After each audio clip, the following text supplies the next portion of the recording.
Every single morning, Alex Murdaugh opens his eyes inside a concrete box barely bigger than a bathroom. No windows, no silence, no future. Just cold walls, steel bars, and the knowledge that he will die right there. And what I'm about to reveal about his daily life will change the way you see punishment forever. Before we go any further, let us remember the real victims in this story, Maggie Murdaugh and her son Paul. 2 lives brutally taken. A mother and her child who never got justice in this world the way they deserved. If you believe in prayer, type amen in the comment section right now for Maggie and Paul. And I want to tell you something personal. I am a crime analyst who lost 2 of my own children to murder. That pain never leaves you. Ever. And that is what drives me to keep digging, even when I'm exhausted. Even when traveling to courts drains me. Even when FOIA requests get denied. Even when court documents cost money I don't have. There are days I feel like quitting. But I can't. Because victims were once loved just like my children were. Also, let me know in the comments where you're watching from. I read every single one. Welcome to Cellblock Shades. If you're new here, subscribe, because the truth lives here. Alex Murdaugh was once untouchable. A powerful South Carolina attorney. A member of a legal dynasty that controlled the lowcountry justice system for generations. He lived on a massive hunting estate called Moselle. Drove luxury vehicles. Vacationed at a private beach house. Controlled millions of dollars. Today, he owns nothing. In March 2023, Alex Murdaugh was sentenced to 2 life sentences for the murders of his wife Maggie and his son Paul. For the murder of your wife, Maggie Murdaugh, I sentence you to life imprisonment. For the murder of your son, Paul Murdaugh, I sentence you to life imprisonment, for the rest of your natural life. And that wasn't even the end. He was later sentenced to 40 years in federal prison for financial crimes. And another 27 years at the state level for stealing from vulnerable clients. The man who once lived in a mansion now lives in a cage smaller than most bathrooms. But here's the question no one really talks about. What does his life actually look like now? And why do people who've been inside say his existence may be worse than death? When Murdaugh first arrived at Kirkland Correctional Institution, prison officials placed him in protective custody immediately. What? Because inmates who kill their own family are walking targets. According to prison sources, he was strip-searched, photographed, ordered to surrender every possession. No tailored suits. No Rolex. No credit cards. No power. He was handed khaki pants, a button prison shirt and a number. Then they locked him inside a cell measuring just 2.4 by 3 meters. Concrete walls. Steel toilet. A thin mattress on a metal frame. That first night, reality crushed him. Screams echoed through the unit. Men cried. Others shouted all night. This was not the world he came from. Here's what a typical day looks like now. At 5:30 a.m., the fluorescent lights snap on. No snooze button. No sunrise. No privacy. At 6 a.m., breakfast is shoved through a slot in the door. Warm oats. Powdered eggs. A tiny carton of milk. This is not food for enjoyment.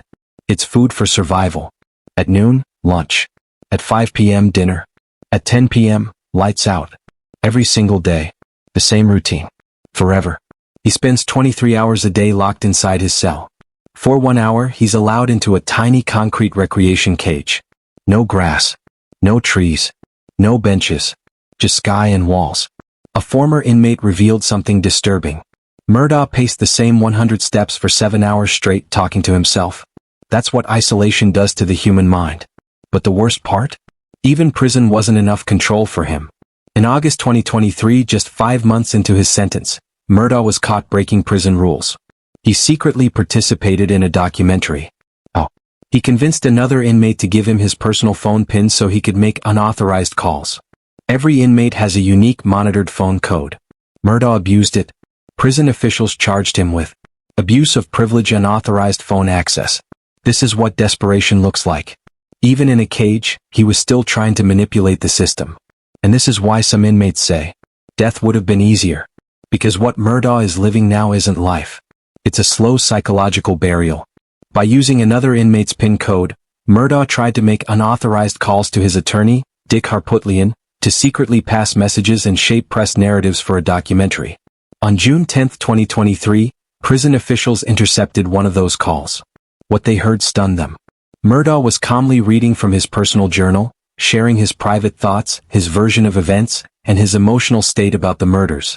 He wasn't just breaking rules. He was trying to control the story again. And this time he was caught red-handed. The punishment came fast. And it was brutal.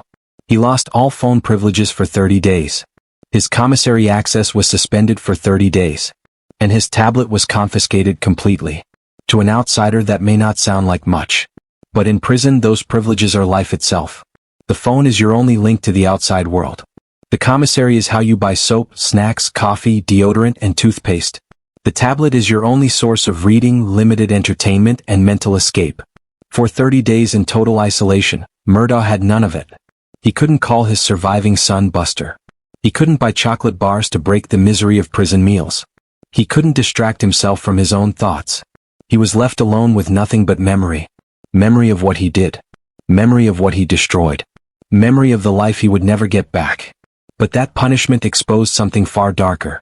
Something that proved he still hadn't accepted reality. This is where the story takes a disturbing turn. In exclusive interviews, a former inmate who served time with Murdaugh made explosive allegations about what was really happening behind the walls. According to him, Murdaugh wasn't just another quiet prisoner keeping his head down. He claimed Murdaugh was trying to run the prison.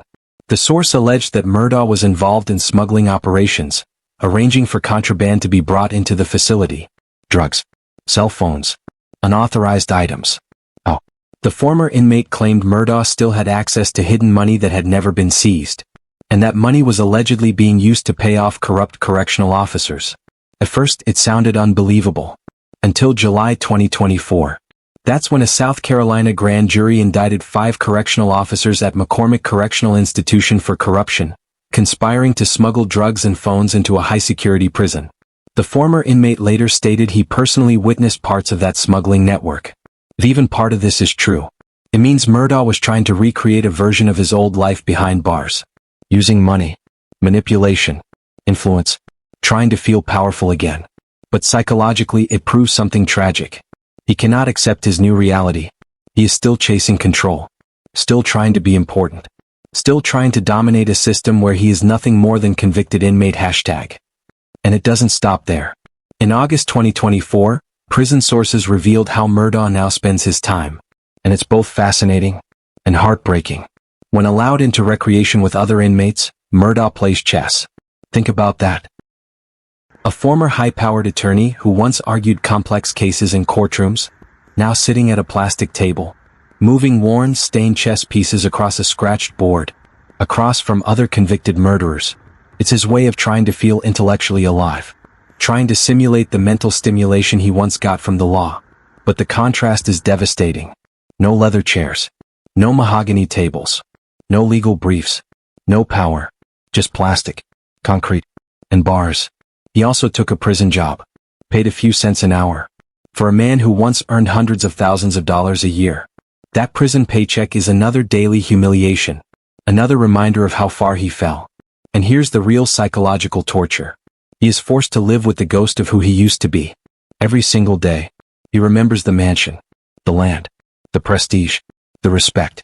And then he looks at the cell. That contrast alone is a form of punishment worse than physical pain. But there's one part of his prison life that cuts deeper than anything else. His surviving son. Under South Carolina prison rules, Murdaugh is allowed limited visits. But they aren't real visits. They happen behind glass. With guards watching. With no physical contact. No privacy. Every phone call is monitored and recorded. Every word can be used against him. No fishing trips. No holidays. No graduations. No weddings. No grandchildren on his lap. Sources say Buster's first prison visit with his father was emotionally devastating. Imagine sitting across from your father, knowing he murdered your mother and your brother. That psychological weight is unbearable. And Murdaugh has to face it every time he sees his son. He didn't just kill Maggie and Paul. He destroyed Buster's entire life. By 2026, Murdaugh is now 56 years old. And the math of his punishment is horrifying. He is serving 2 life sentences for murder. 40 years federal for financial crimes. 27 years state for financial crimes. Consecutive. Not concurrent. Even in a fantasy scenario where his murder convictions were overturned, he would still have to serve 67 more years. That means he wouldn't be eligible for release until age 123. There is no legal escape. There is no mercy clause. There is no miracle appeal. Alex Murdaugh will die in prison. That is not opinion. That is mathematical certainty. Mental health experts who study long-term incarceration say life without parole creates a unique form of psychological torture. Isolation. No future. No goals. No hope. For someone like Murdaugh, the effects are magnified. He has no parole date to work toward. No redemption arc. No endpoint. Some death row inmates say at least they have a date. Murdaugh doesn't. He has infinity. And this is why people say his fate is worse than death. Death ends suffering. Life without parole stretches suffering across decades. The executed don't have to watch themselves age in a concrete box. Murdaugh will. They don't have to feel their body weaken. Murdaugh will. They don't have to relive their crimes every single morning. Murdaugh does. They don't have to see pain in their surviving child's eyes. Murdaugh does. For a man who once had power, comfort, control, and respect, prison is a personalized hell. Every meal, every night, every hour of loneliness is a consequence of his own choices. Some crimes make death feel merciful. Maybe this is one of them. So now I ask you, is life in prison worse than a death sentence? Tell me your opinion in the comments. And if you found this deep dive powerful, subscribe to Cellblock Shades for real investigations that don't flinch from the truth. Turn on the notification bell so you don't miss the next case. And remember, actions have consequences. Always.